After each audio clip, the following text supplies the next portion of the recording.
Oi, pessoal, tudo bem com vocês? Bem-vindos a mais um episódio do nosso podcast.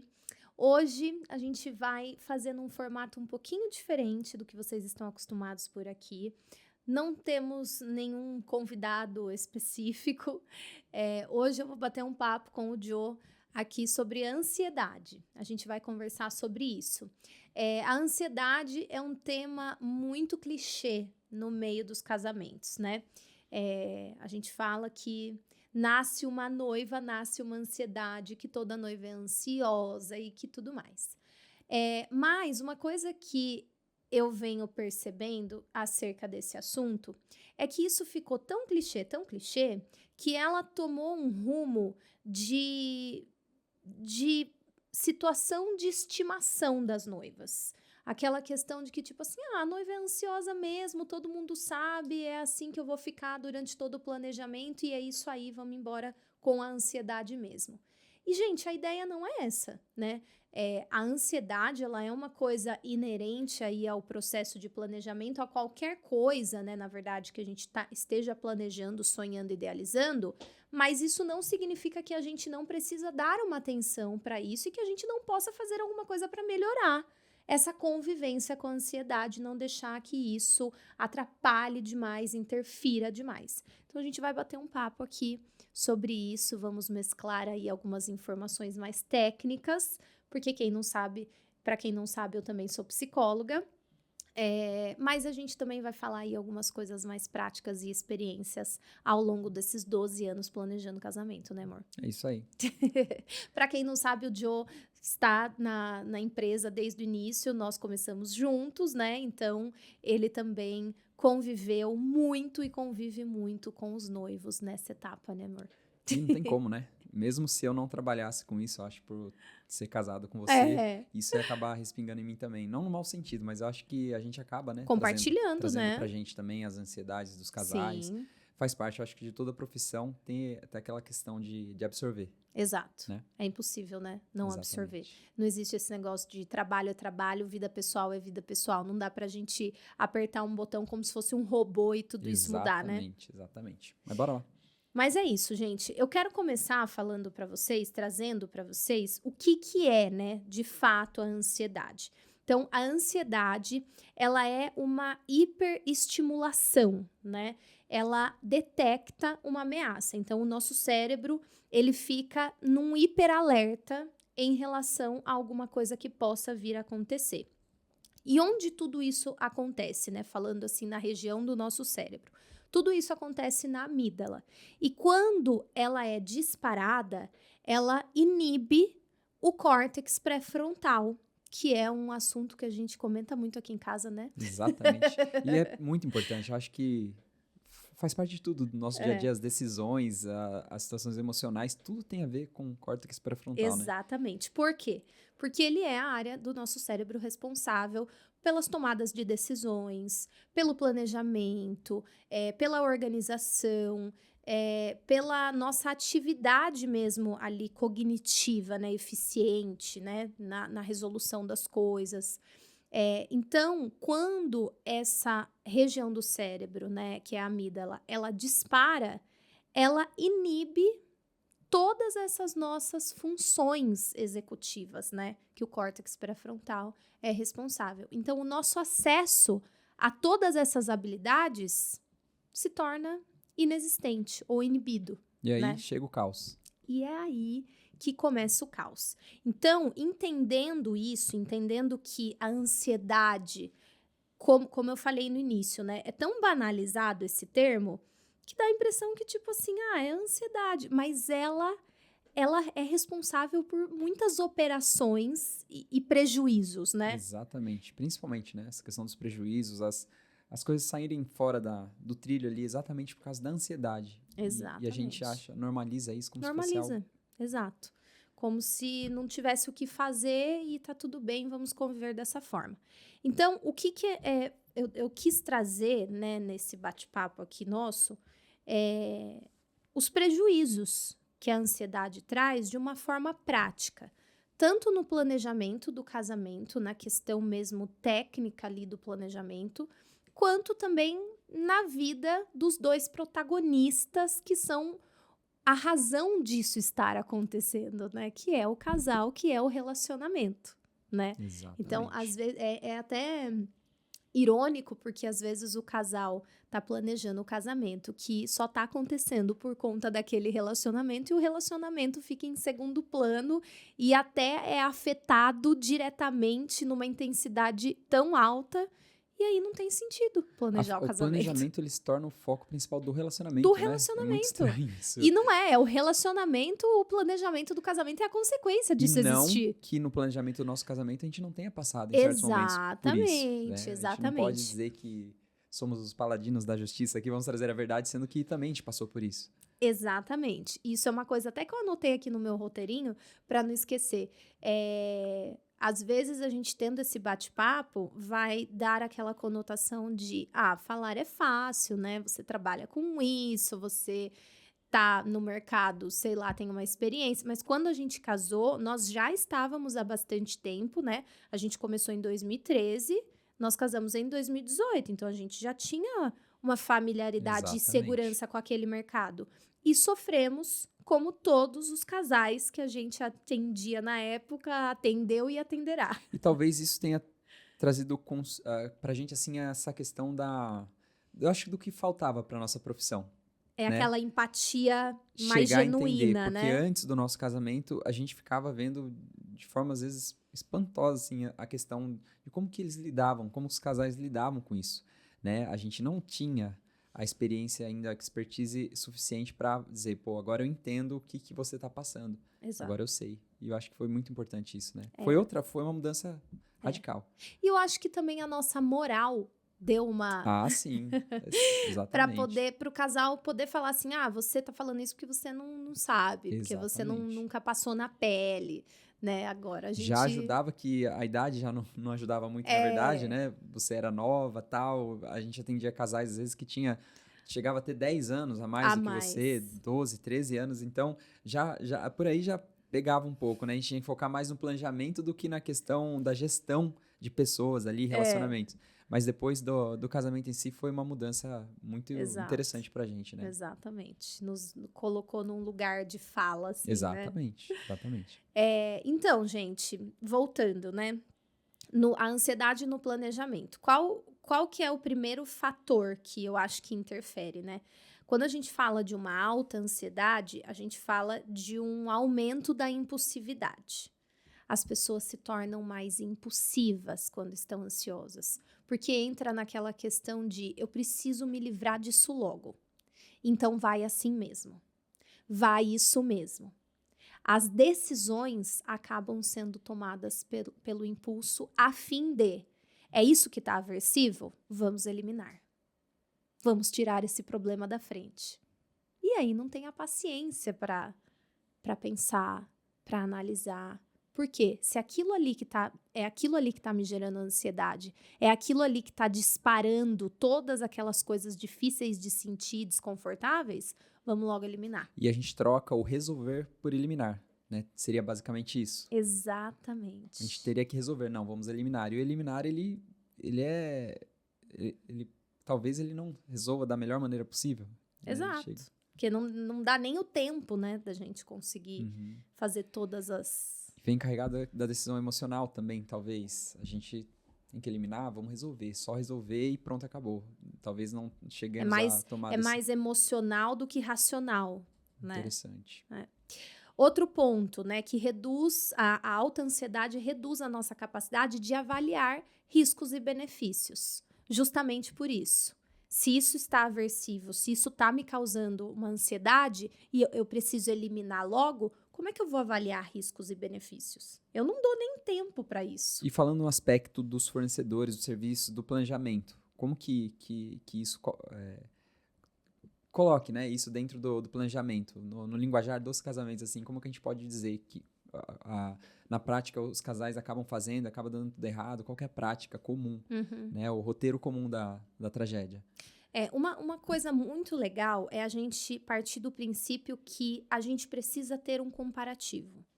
E a gente só vai ter um comparativo de fornecedores quando a gente tiver tempo de ver mais de um e de analisar o que cada um oferece e não oferece. Principalmente no nosso mercado, assim como todos, né, gente? Quando a gente vai contratar um serviço. É um serviço de elétrica. Você vai vir aqui na minha casa e vai arrumar uma parte elétrica. O que está incluso nesse seu serviço? Você vai vir, vai analisar, você vai precisar dos materiais. Você está oferecendo tudo isso para mim? Ou metade desse serviço está nesse valor e metade é a parte? Então, como tudo, assim são os fornecedores no casamento. Eu estou analisando o buffet. O que esse buffet oferece? Não é todo mundo oferecendo a mesma coisa. Não existe um padrão exato, Não existe um padrão. Então, assim, esse buffet inclui aparadores. Esse buffet não inclui, você tem que alugar as mesas aparadoras. Esse buffet inclui todos os utensílios. Esse buffet só inclui a toalha. Ou não inclui a toalha. Então, quando a gente traz essa análise de custos, de riscos, coisas negativas e coisas positivas, a gente entende que a gente precisa fazer uma pesquisa e olhar para cada situação. Eu falo para os casais que a gente tem que comparar banana com banana, maçã com maçã. Não dá para eu falar assim, a banana tá mais cara que a maçã, porque banana é uma coisa, maçã é outra. Qual buffet está me oferecendo algo que atende melhor as minhas necessidades? Não é qual é o melhor no geral, qual é o melhor para aquele casal. Como que eu vou fazer essa análise com um casal que é ansioso e no primeiro buffet que ele vai degustar e recebe o orçamento, ele quer fechar já? Eu não tenho como avaliar isso. Será que essa é a melhor opção para você? Então, quando a gente traz essa redução de capacidade de avaliação, eu falo daquele casal que é impulsivo e que numa primeira reunião fala esse aqui, pronto, e acabou. muito comum, né? É muito comum. E os fornecedores sabem disso também. E antigamente a gente tinha até assim meio que um certo pudor para falar sobre isso, porque ficava meio chato, poderia soar meio chato com o fornecedor, né? Mas hoje até isso foi desmistificado. O fornecedor já sabe que eu vou levar aquele casal nele e mais pelo menos 2 outras opções do mesmo serviço. E é interessante para o fornecedor que isso aconteça. Isso eu falo para quando a noiva vem fazer reunião no meu trabalho. A noiva vem e eu falo, você já conversou com outra assessoria? Não, nunca conversei. Se você se sentir na necessidade, se gerar alguma dúvida, se tiver alguma insegurança, converse. Porque é interessante para mim que essa noiva feche comigo tendo analisado tudo aquilo que eu ofereço e se tudo aquilo atende o que ela espera. Se existe o comparativo e você sabe que você tem um ótimo serviço, se você é bom naquilo que você faz, eu acho que quando há o fechamento, há uma convicção ainda maior, né? Assim, uma valorização ainda maior, porque ela teve o comparativo, ela viu que, não tem nem como comparar. Isso daqui é muito melhor mesmo, né? Do que ficar naquela dúvida. Fechei ali no impulso e durante o planejamento a gente fica, será que foi? Exato. Será que... E não é uma questão, assim, do ego, de eu sou melhor do que o outro. Eu sou a melhor para aquele casal que espera aquela situação. Ano passado aconteceu uma situação muito engraçada. Engraçada não, uma situação interessante. Uma noiva estava entrando em contato comigo e aí antes dela fechar, ela fez alguns apontamentos. Flávia, eu percebi que você é isso, que você faz dessa forma, que você trabalha desse jeito. E isso me gerou uma insegurança. E aí foi uma ótima oportunidade. Eu adorei que essa noiva chegou para mim e fez essas observações. Porque daí eu falei para ela, a nossa forma de trabalho é essa, é assim que a gente conduz o planejamento, é isso que está incluso no valor do meu trabalho, mas isso não significa que não vai ter uma empresa que talvez vá fazer exatamente isso que você está falando para mim.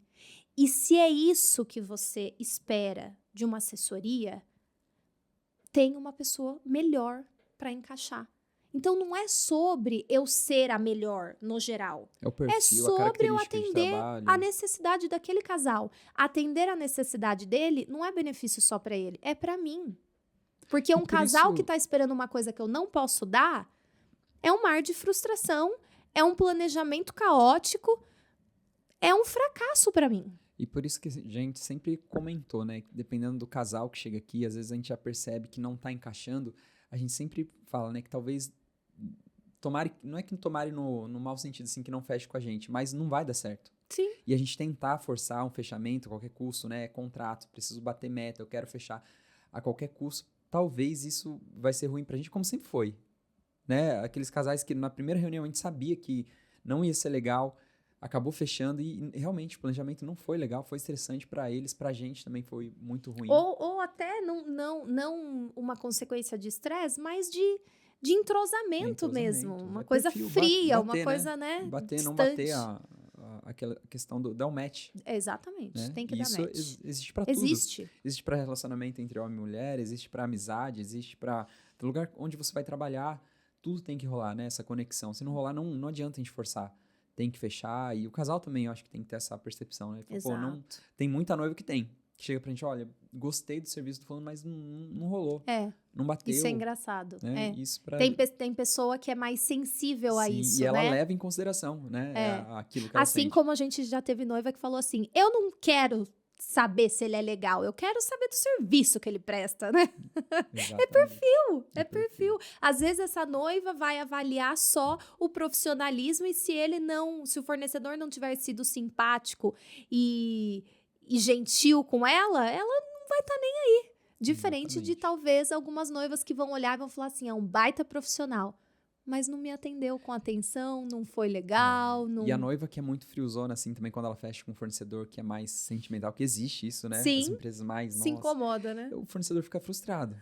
Ele fica mandando mensagem, às vezes, né? Pô, será que ela tá gostando? Será que tá legal? Porque ela é meio seca, não dá feedback. Com a gente acontece No geral, o ser humano, ele vive de feedbacks, né? Total. Pra tudo. A gente vai comprar pão na padaria e espera, nós temos essa característica, né? A gente, assim, nos bastidores, se questiona, assim, será que tá gostando? Eu avalio, gente, como a pessoa se refere a mim no WhatsApp.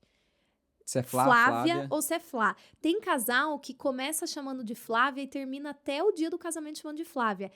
Eu preciso, assim, ficar me apegando a outras coisas, outros sinais. Porque se eu for olhar só pra esse, eu fico até o final, até no dia, pensando assim, poxa, não gostaram tanto. Não gostaram, realmente. Exato. E aí, gente, um último ponto aqui que eu trouxe pra vocês de prejuízo dessa alta ansiedade é o prejuízo na nossa memória de trabalho, que é aquela responsável por armazenar temporariamente informações para a gente solucionar problemas, resolver situações. Então, as decisões, elas ficam confusas, a gente começa a ter esquecimento, a procrastinar. Então, a alta ansiedade também vai interferir nessa memória que é importante para a gente executar tantas tarefas do planejamento. Exatamente. Então, aqui, gente, é assim, um resumo do quanto isso interfere. A fim do quê? A fim da gente trazer isso como realmente uma problemática a ser avaliada.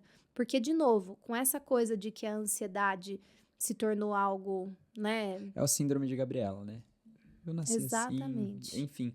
E essa última questão é importante a gente levar em consideração, porque automaticamente todo mundo já sabe sobre isso.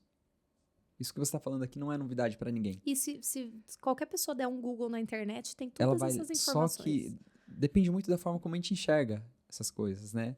Se a gente achar que isso tudo é natural, é isso mesmo, a gente sempre vai levar as coisas de uma forma não saudável. Até eu porque, acho que, assim, não só o planejamento. Até porque quando a gente olha dessa forma, o nosso cérebro, ele não engaja. Porque a gente tá falando para o nosso cérebro, gente, que a gente precisa entender, que ele tá sempre querendo poupar nossa energia. Porque ele ainda tá naquela ideia de que a qualquer momento pode surgir alguma coisa da qual a gente vai precisar daquela energia para sobreviver.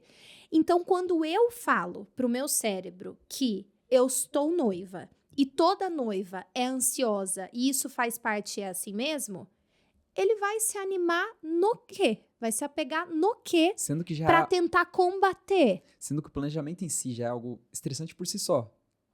Planejar alguma coisa, organizar alguma coisa, qualquer coisa que coloque o tico e teco para funcionar e sair fumaça da cabeça, gera um estresse, gera um cansaço mental, emocional. Então, não dá pra gente ficar nesse lugar de eu sou noiva, é assim mesmo, e é ansiedade, as pessoas que me aguentem, a minha assessora que me aguente, porque eu sou ansiosa, ela tá acostumada. Exatamente. Transferência de responsabilidade. Você não trabalha com casamento faz 12 anos? Deveria saber já, né? Que toda assim, noiva escolheu é ansiosa. porque você quis. Aí, quando você quer dar um toque, a pessoa se ofende, porque ela enxerga dessa forma. Então, eu tô dando toque justamente porque eu tenho uma experiência em relação a isso. E eu vejo aonde isso termina. E eu vejo que quem sofre com isso é só eles. Vira uma coisa de tipo assim, tá reclamando do quê? Você não escolheu ser assessora? Exatamente. Você não trabalha com isso? Você não tem experiência com isso? Você não sabe que toda noiva é ansiosa? E você acha que hoje, o perfil de hoje das noivas, dos noivos, assim, principalmente da noiva, que é com quem você mais conversa, tem essa característica da personalidade de sempre querer transferir a responsabilidade daquilo que ficou pesado para ela? Nós viemos, pelo menos assim, da nossa geração para baixo, ali, geração dos anos 90 para cima, a gente veio muito sendo criado daquela forma. Os pais sempre ajudando demais, poupando demais. E eu acho que o planejamento do casamento, ele é muito agressivo para esse tipo de perfil, que sempre teve essa coisa do poupar, porque ele une a responsabilidade e o fardo emocional, que é muito diferente de um ambiente de trabalho, que ele é rotineiro, todo dia você vai se adaptando. Então, eu vejo que as noivas, elas têm um sério problema com isso. Quando começa a apertar demais, não tem, às vezes, a mãe ali, ou vai sobrar para quem está ajudando, mas ela nunca consegue reconhecer que ela precisa assumir esse BO, né? E qualquer uma das alternativas que não seja ela assumir o próprio BO vai trazer consequências negativas para essa noiva. Porque quais são os cenários? Se ela se sentir dessa forma, ou ela vai recorrer ao pai e à mãe, se ela tiver, e se o pai e a mãe forem essas pessoas que sempre, né, pouparam e tal, isso vai gerar consequências. Porque não é fácil esse envolvimento de forma desproporcional de uma coisa que é pro casal e que, na verdade, é uma escolinha ali para a vida que eles vão ter a partir daquele momento. Ela vai transferir para o noivo, às vezes, que vai assumir aquele papel do pai, que ela esperava dos pais. Ela vai surtar, ela vai transferir para assessoria. Então, assim, em qualquer um desses cenários, é uma consequência ruim. Então, eu vejo, antigamente, quando a gente começou, o perfil de casais eram de pessoas mais velhas. Eu não sei se para todo mundo, mas pelo menos para nós. A gente via muito. Hoje, tá cada vez mais... hoje não, até um tempo atrás, agora que tá voltando os casais mais velhos de novo. Talvez sejam ciclos, né? Sejam ciclos. Mas até os casais que estão já casando com uma maturidade um pouco maior são dessa geração que foram, talvez, muito poupados. Então, eu percebo que tomadas de decisões simples causam caos na vida, se tornam gigantescas. E aí é essa falta de habilidade que faz essa pessoa com pouca maturidade em resolver os seus problemas conseguir passar por essa situação de uma maneira minimamente saudável mentalmente. E tem como não ser mais fácil, mas ser mais leve, né? A gente naturalizar esses processos difíceis da vida. Sim. Porque o planejamento do casamento, apesar dele ser um processo difícil, nós que já somos casados, a gente percebe que é fichinha perto dos problemas do cotidiano pós-casamento. Até por isso que a gente começa a ver com muito mais frequência ex-casais nossos que se separaram pós, né, se unirem do que antigamente. E isso eu acho que tem muito a ver com essa pressão, de não aguentar a pressão. Então, o planejamento do casamento ele é um laboratório interessante para você se notar, você se perceber. Você tem ali 1 ano, 2 anos, para você desenvolver minimamente que seja, até porque não é um processo que se desenvolve rápido, da noite pro dia, né? A gente não tem que se culpar por isso também. Né? Sim, e outra coisa, por que é importante a gente ter essa lucidez? O problema não é essa noiva chegar no planejamento do casamento e perceber que ela não sabe resolver problemas porque talvez ela foi poupada a vida inteira e daí só colocar isso na conta dos pais e agora tá feita toda a lambança. Não é isso. É a lucidez de que eu estou passando por essa situação, porque talvez eu não desenvolvi até o momento um repertório para isso.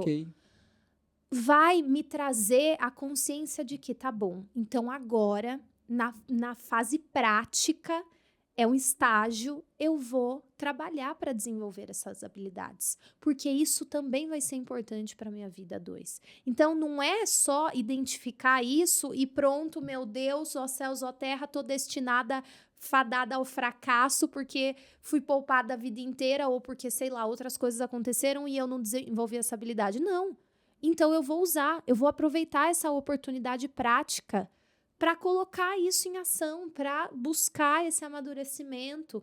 Tá, tô com esse problema, ao invés de ir no automático e recorrer àquela pessoa que eu sempre recorro, vamos tentar resolver só a gente? Se a gente não conseguir, ok, mas vamos tentar, né? Que a gente percebe que O que a gente pode... Então, assim, eu percebo isso na tomada de decisão. As pessoas são inseguras em dizer entre esse e esse, é esse. Esse é o maior cenário que fica claro para mim. Tomou essa decisão porque por eles. sempre tomou essa decisão por eles. E envolve uma grana e a pessoa surta. Porque Nunca precisei dar conta de pagar um financiamento, uma parcela mais alta. Será que eu vou conseguir? Então, assim, como que eu posso? Eu estou com um problema. Qual é o meu problema? Eu não consigo tomar a decisão entre A e B. Vamos sentar juntos. Vem aqui, meu noivo. Respira. O que esse oferece? O que aquele oferece? O que faz sentido? O que é bom pra gente? Vamos escrever isso. Eu sempre falo isso. As pessoas também minimizam a importância de você pegar uma folha, uma caneta e colocar no papel. Coloque no papel, tudo fica mais claro, você dá nome para as coisas, você organiza os seus pensamentos, coloca no papel, senta com o noivo, faz isso. Ainda assim tá difícil. Ainda assim não melhorou em nada. Então eu recorro àquele recurso. Pai, mãe, o que vocês acham? Pai e mãe é opinião importante. Sim, até hoje a gente isso é um privilégio. Pais, mesmo Sim, tendo, né, acima dos 30 anos, exatamente. Filho, e é normal. Isso é um privilégio para quem tem essa possibilidade, para quem tem essa rede de apoio. Mas desde que seja de forma natural, saudável, né? Existe um limite. Tente, pelo menos, você resolver. Porque passar de automático do problema para o terceiro é um... Ou chegue nesse recurso a fim, assim, de uma validação, sabe? Analisamos isso, chegamos a essa conclusão. O que vocês acham? Vocês concordam? Pode, não tem problema isso. Tornar os pais, assim, como se fossem os conselheiros do relacionamento, né? Literalmente, os padrinhos maiores ali daquela Mas união. eu percebo muito casal espanando, sabe? Já nessa primeira dificuldade e... Ai, não consigo resolver isso. Ai, não sei tomar essa decisão. Aí começam as cobranças, daí ele se sente ainda mais pressionado, aí vai repassando, né, pra quem tá na frente. Aí é nesse momento que o pai e a mãe pensam assim, meu Deus, vamos casar. E aí, puxando esse gancho, eu trouxe aqui pra gente também falar da consequência dessa alta ansiedade para o relacionamento, que é o protagonista de tudo isso, é a razão e é o mais afetado. Disso tudo tá acontecendo. Porque pai e mãe não vai deixar de ser pai e mãe. O seu trabalho, se você perder por causa dessa pira toda, você vai arrumar outro. A sua assessoria também vai passar, nunca mais você vai ver depois do casamento. Mas e aí? O casamento ele não pode ser afetado por isso, né? Então, a primeira coisa que eu trouxe aqui de problema que acontece quando a nossa ansiedade tá alta é que a gente fica mais reativo, emocionalmente falando. Então, aquele casal que tem divergência de opinião, que é a coisa mais normal do mundo, porque vocês são seres diferentes, com gostos diferentes, criações diferentes, se torna um grande problema. Porque não conseguem falar a mesma língua, não conseguem se ajustar. Então, uma pequena opinião de eu prefiro a flor branca e eu prefiro a flor rosa, pronto. É uma bomba nuclear. Então, é o primeiro prejuízo. Aí, a gente fica mais ansioso, a gente fica mais estressado. Quando a gente fica mais estressado, a gente cobra o outro. Você não me entende. Você não sabe o que eu tô passando. A gente se irrita com o outro. Se o noivo tá dando muita opinião, é ruim porque o sonho é dela. Se o noivo não tá dando opinião nenhuma, é ruim porque ele não tá interessado. Não tá achando importante tanto quanto eu? Assim, se for pra botar aqui na mesa, quantas vezes a gente já ouviu isso, né? Ou o noivo não dá opinião e ele não tá interessado, ou se o noivo interfere demais, ele é estressante demais. Isso Exato. É de praxe, né? Todo ano tem isso, o ano inteiro. Exatamente. E aí, isso gera um outro problema, que é a comunicação do casal que fica prejudicada. Ninguém consegue conversar, ninguém consegue chegar a uma conclusão. Quantas vezes a gente já não viu o casal discutindo na nossa frente por uma coisa assim que nós que estamos de fora, né? Que é mais Olha, fácil, fala já assim, caramba, gente. como que pode, né? E aí um diálogo mal estabelecido, essa escuta fica prejudicada. Essa escutativa. Deixa eu escutar. O que você acha? Qual que é a sua opinião? E será que isso é tão importante, né? Às vezes a gente tem que se fazer essa pergunta. Eu tô brigando, tô discutindo com meu noivo, com a minha noiva, por causa desse motivo. Será que Vale a pena? será que vale a pena? Será que isso daqui vale a briga, a treta aqui entre a gente no planejamento? Né? E quando a gente tá num pico máximo de estresse e ansiedade, a escolha, sei lá, da lapela, da cor do tipo de flor da lapela da roupa do noivo vai ser um motivo, né? A gente já viu briga por causa de topo de bolo, por cor da fita do convite. fonte da escrita do convite, tantas coisas assim, né? Que talvez se eles estivessem em outra fase do relacionamento, em outro momento, eles olhariam para aquilo ali, dariam risada, talvez. Sim. Mas naquele momento potencializou e se tornou algo totalmente fora de controle. Exatamente. De um lado, uma pessoa que é a detentora do sonho, porque culturalmente, no senso comum, a gente atribui o sonho do casamento à mulher, né? De fato, né? Isso é real, sim. A maioria é as mulheres que sonham com isso e tarará. Mas automaticamente a gente anula esse noivo e todos os desejos e o que ele pensa e tarará. E por outro lado, a gente tem essa massa dos noivos que falam assim, esse sonho é da mulher, então ela que se vire com isso, eu só quero saber se no dia vai ter cerveja gelada. Até porque pro homem também, falando um pouco mais sobre a personalidade masculina no casamento, é muito mais fácil você jogar a responsabilidade pra noiva, né? De escolher, de decidir. E joga de um jeito bonitinho. Porque o sonho é dela. Tem que ser ela que tá vendo tudo, é ela que tá escolhendo tudo, porque o sonho é dela. Porque é ela que idealizou. Então eu vou deixar ser do jeitinho que ela escolheu.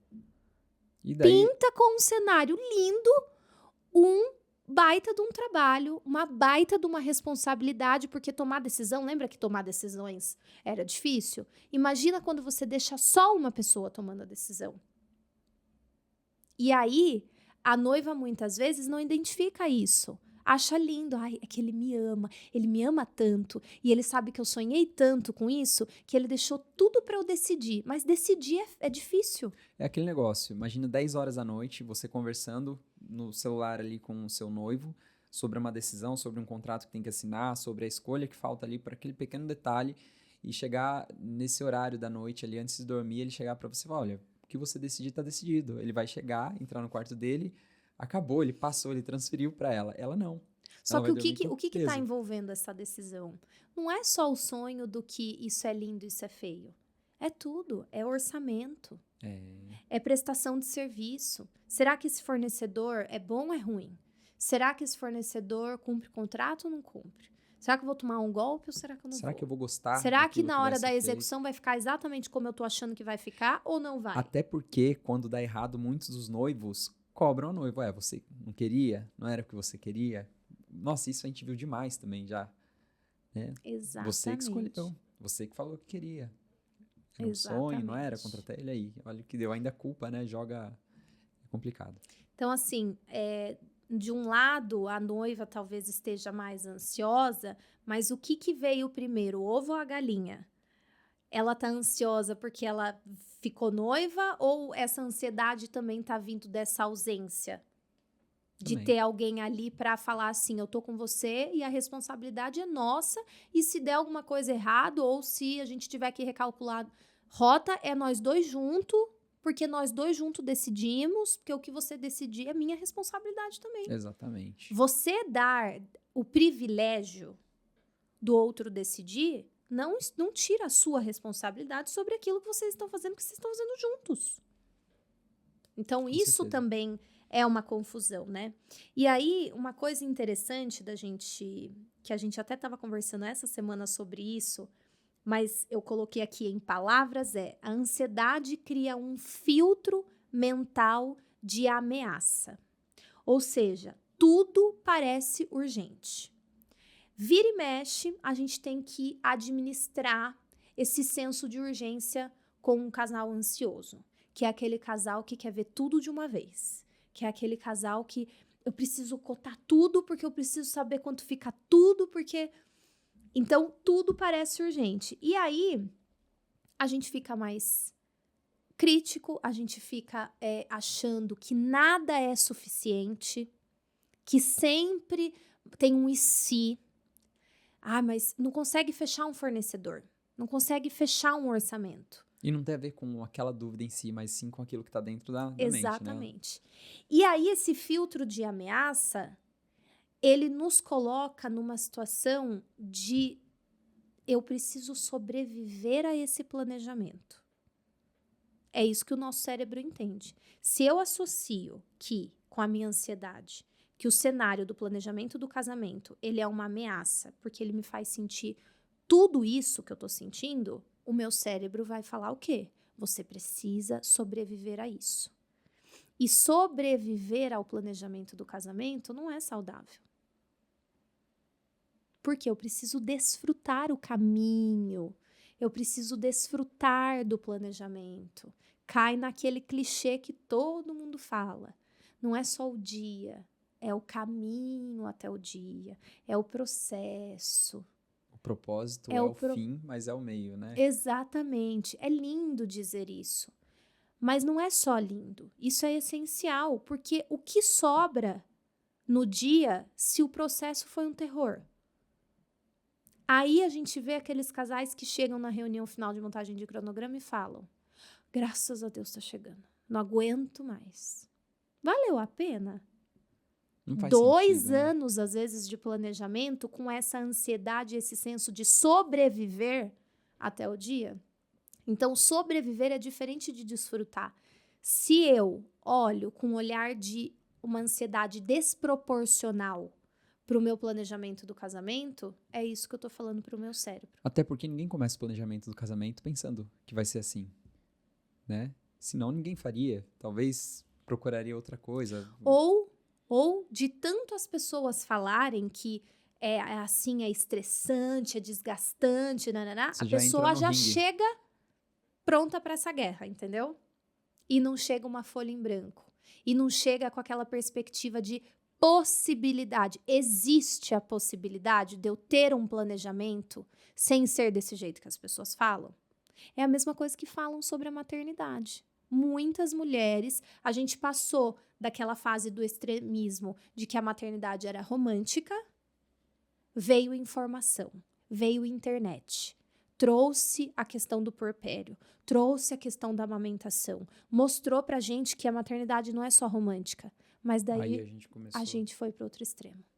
Para ter maternidade, tem que ser assim, não dorme, isso gera estresse, e é um martírio, e até os tantos meses, e é o salto, e aí quando a gente vê hoje alguém falando, eu amei ser mãe de um recém-nascido, a gente olha e fala, não. Não pode, né? Não pode. Quero ver, cadê a olheira? Mostra seu perrengue. Aí a gente quer que a pessoa mostre o perrengue. Real, né? Vê na internet, cadê a vida real?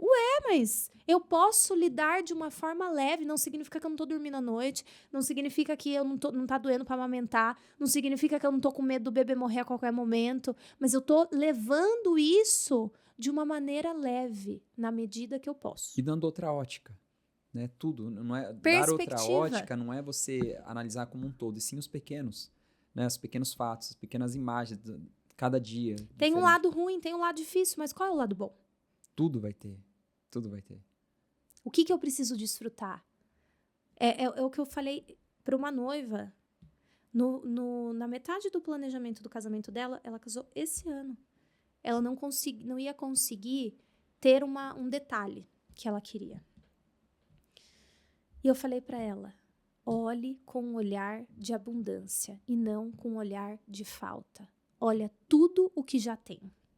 Lembra no início que você não sabia? Sabia que eu tenho vontade de chorar falando isso? Eu me emociono falando isso porque isso é a vida. No começo o casal chega e fala, Flá, meu sonho é esse.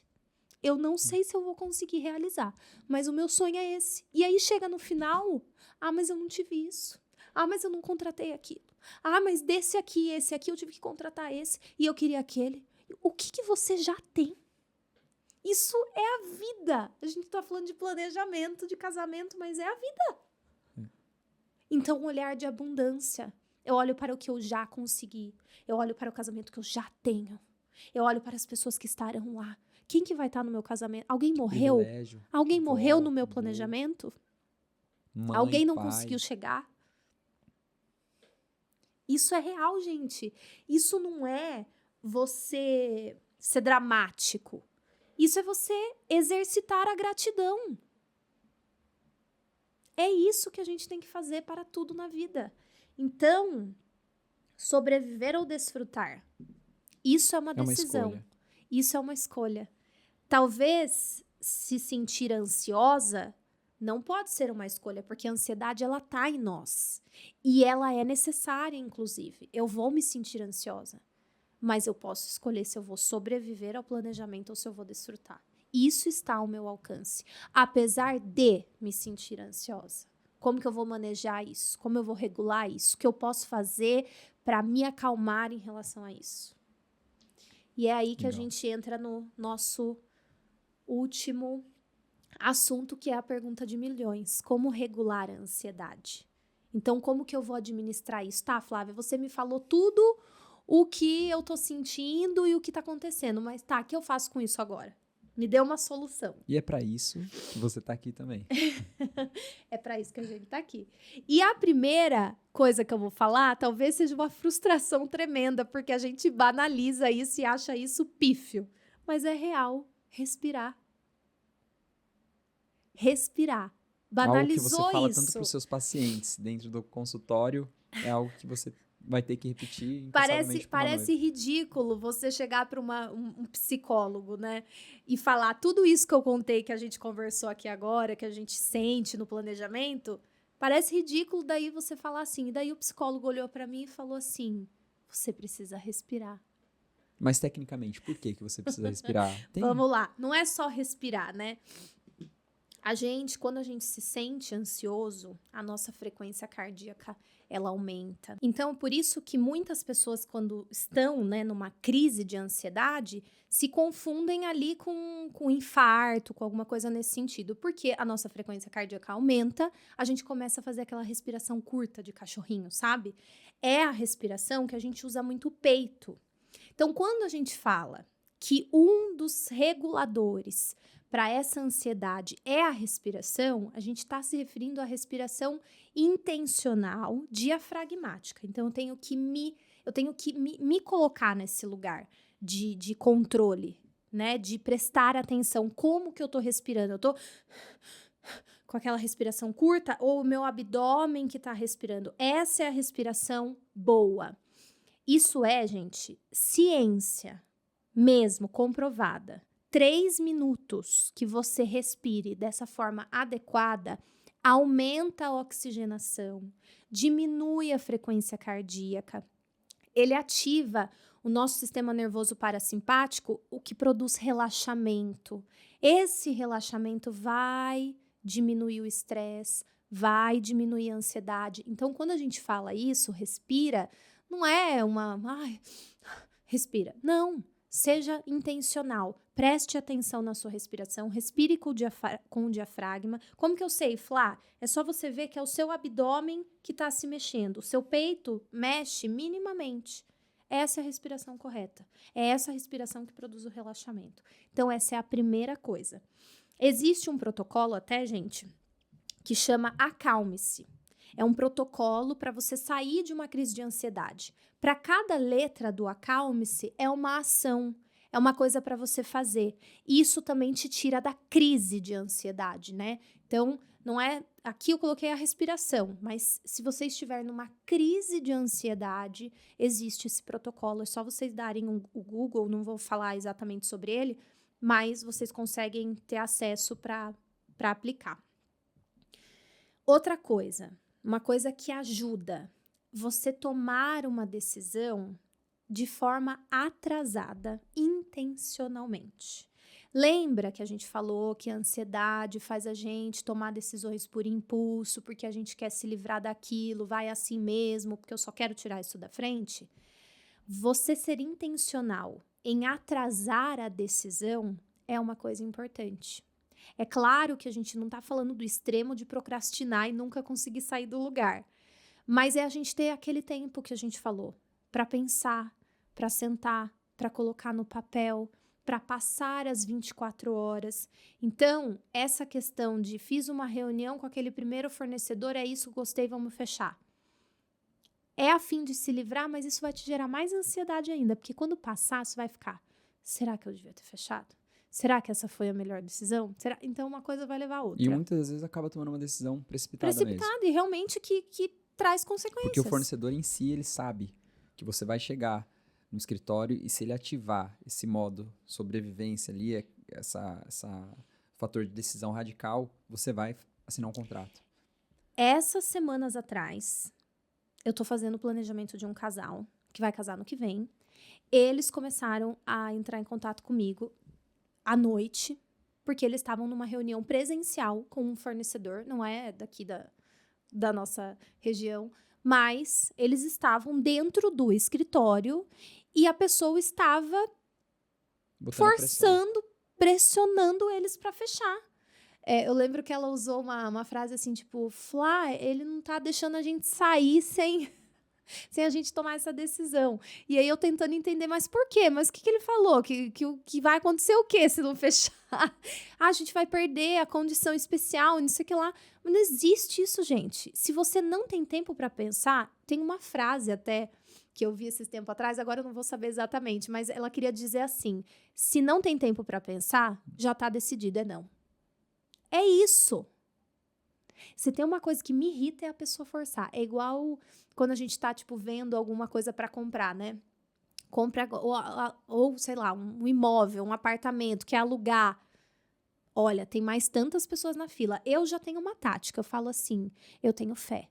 Se tiver que ser meu, 3 pessoas vão ver depois de mim e vai ser meu. A pessoa fica louca da vida comigo. Mas é porque eu não gosto de tomar decisão, gente. Sem pensar, não existe. E existe, essa técnica existe, né? O vendedor, ele sabe que a compra uma técnica de venda, ela é mais benéfica para ele. É lógico. Ele vende mais caro, ela não, porque hoje a gente, com o celular na mão, por exemplo, a gente pesquisa tudo, a gente compara tudo. E se ele está querendo vender um produto mais caro, menos vantajoso para o cliente, se ele não fechar nesse primeiro momento, ela vai desistir. A gente foi numa concessionária essa semana. E o vendedor da loja falou isso pra gente. Primeiro que a gente foi pra lá numa isca. Ele falou assim, essa promoção que estão divulgando é só pra trazer vocês pra loja. Ele mesmo falou isso, né, pra gente. E aí a gente ficou tipo assim, caímos, né, estamos aqui. E ele falou, hoje o cliente chega pra comprar um carro e ele sabe mais do que eu. Graças a Deus que pelo menos isso a internet proporciona, né? Porque essa era a ideia mesmo. Compre, saia daqui com o negócio fechado, porque eu não dou tempo dele pensar. Então, essa tomada de decisão intencionalmente mais prorrogada te dá esse time. Planejamento em blocos. É uma coisa que também vai auxiliar vocês na questão da ansiedade. Quando o nosso cérebro ele tá ansioso, quando a gente tá com essa carga, ele vê tudo de uma vez só. E tudo de uma vez só gera mais ansiedade. Porque você fala, meu Deus, tem tudo isso para ver, tem tudo isso para decidir, tem tudo isso para fazer. Então, dividir em blocos. Quando a gente começa o planejamento de um casamento, eu coloco uma prioridade para os casais. A lista de fornecedores é, sei lá, de 50 itens. Mas a gente vai olhar 5. São os 5 principais. E desses 5? E desses 5 em etapas. A não ser que, assim, o casal vai casar daqui 3 meses. Aí eu vou ter que acelerar com esse casal. Mas um planejamento de 1 ano, mais ou menos, a gente vai ver. Primeiro a gente define o local, depois a gente define buffet, depois a gente vai para decoração, aí vai para foto filmagem, aí vai para a parte musical. 5 principais fornecedores. Não quer dizer que a ordem seja totalmente essa. Mas assim, a gente vai ver em blocos. A gente já começa com esse foco. A gente organiza a mente, né? Esquece todo o resto. Então, quando eu falo para o casal, gente, calma, vamos finalizar esse, para depois a gente ir para aquele, não é porque eu tô com preguiça.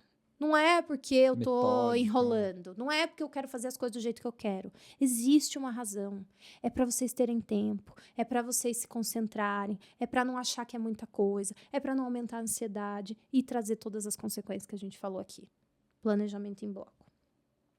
Alinhamento semanal do casal. Conversar sobre o casamento 24 horas por dia é ruim. Mas não conversar também. E tem muito casal que não se comunica, que entra naquela situação. A noiva, é o sonho dela, ela decide, eu tô sendo gentil com ela e eu não quero saber de nada. Aí a responsabilidade fica só para ela, a carga mental fica só para ela. Mas daí também o noivo, em algum momento, você não me ouve, você não me escuta. Converse, tenham tempos direcionados a falar do planejamento do casamento. Quando eu falo isso, me vem uma cena na cabeça. Eu e o Jones dentro do carro, no estacionamento do apartamento da tia dele, falando sobre o casamento.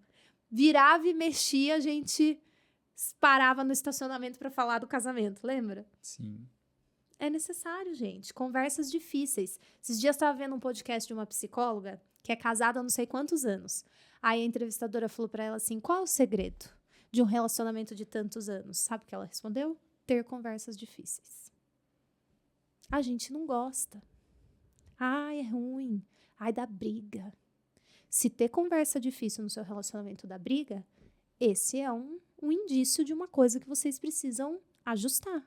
Não dá para toda conversa difícil se tornar briga. Vocês precisam conversar civilizadamente, desenvolver essa habilidade. Até porque uma hora estoura, né? Aí a gente vai ter que resolver, a gente vai ser obrigado. É que nem homem, né? Eu posso falar por mim, homem a gente tem a mania de não querer ir no médico. Prevenção, então, uma hora estoura. E na hora que estourar, a gente vai ser obrigado aí. É aquela coisa, ai, quem procura acha. Mas uma hora você não vai procurar, vai aparecer, e aí, E meu você vai filho, ter que aí enfrentar. já... Só que aí vai ser bem mais difícil, né? E aí a quinta solução, não menos importante, é um jabá para mim. Que é você ter um apoio profissional. Você ter uma assessoria é uma intervenção do seu ambiente para aquele planejamento.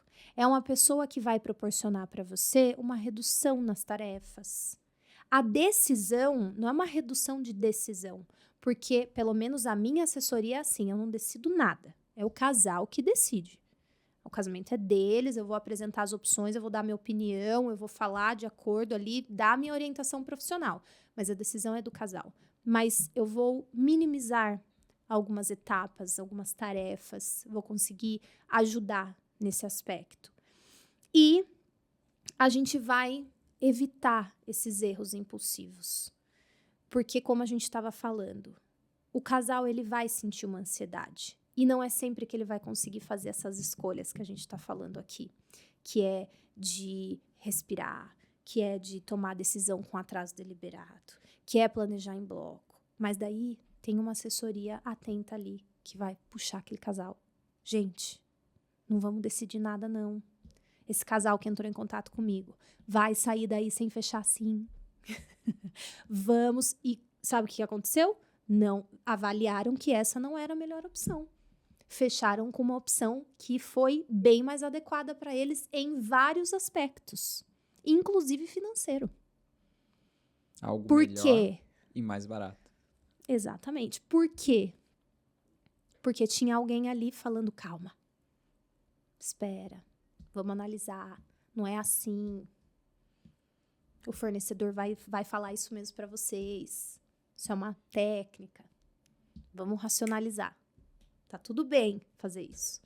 Então, é o jabá da assessoria. E aí, um jabá melhor ainda se você tem uma assessora psicóloga. Fundamental hoje em dia, né? Fundamental. Mas é isso, gente. O resumo desse episódio é que não dá pra gente banalizar que toda noiva é ansiosa, se apropriar dessa ideia e vamos seguir a vida. Tem como a gente manejar isso, e isso é bom pra tudo. Isso é bom pra você em primeiro lugar, porque o ansioso, gente, ele sofre. Ele faz sofrer ali quem tá do lado, sim, mas o mais afetado é ele. Então, é por vocês mesmo. E aí, consequentemente, o relacionamento agradece, Os pais agradecem. Os amigos, né? Os amigos agradecem. Todo mundo Os fica seus feliz. fornecedores agradecem, porque aqui neste canal também já tem um episódio, um corte, eu falando sobre o quanto é difícil o fornecedor receber essa carga, que isso interfere na entrega do trabalho dele, que ele fica ansioso, que ele fica inseguro e, consequentemente, afeta na entrega do trabalho. Então, assim, tudo agradece. É um né? trem descarregado, né? Exatamente. Vai chegar e vai atropelar tudo que vê pela frente, fora de controle. É isso aí. Conversamos. Foi um bom bate-papo. Até chorei, nem tava esperando chorar. Parece até que você tá no podcast de maternidade, né? Falando sobre temas... No podcast de maternidade eu deixo um lencinho aqui, eu nem fiz isso pra esse. E a real é que falar sobre casamento também é falar sobre família, né? Sim. Falar sobre relacionamento. Não tem como lidar com o casamento de uma forma pura e unicamente técnica. Exatamente. Né? Até para quem trabalha com isso. A gente tem que ter a sensibilidade e entender esse momento. Mas mais do que entender e passar a mão e tá tudo bem, é ajudar. Né? Exato. Fazer o papel de auxiliador também. Eu acho que uma das funções primordiais da assessoria é uma habilidade que ela tem que desenvolver, ela saber lidar com as pessoas, gerir pessoas. Hoje em dia não dá mais para você trabalhar com gente, trabalhar com pessoas sem saber gerir as pessoas. Se profissionalizar, aprender a fazer isso. Até porque tem muita assessoria por aí que, na verdade, trabalha como como que fala? A pessoa que transmite o caos, né? A assessora que ao invés de ajudar, né? propaga o caos. Ao invés de ajudar, ela tá ali sempre botando fogo e a noiva não tá percebendo. Olha, tá o fulano, isso tá errado, tá o fornecedor, não tá fazendo.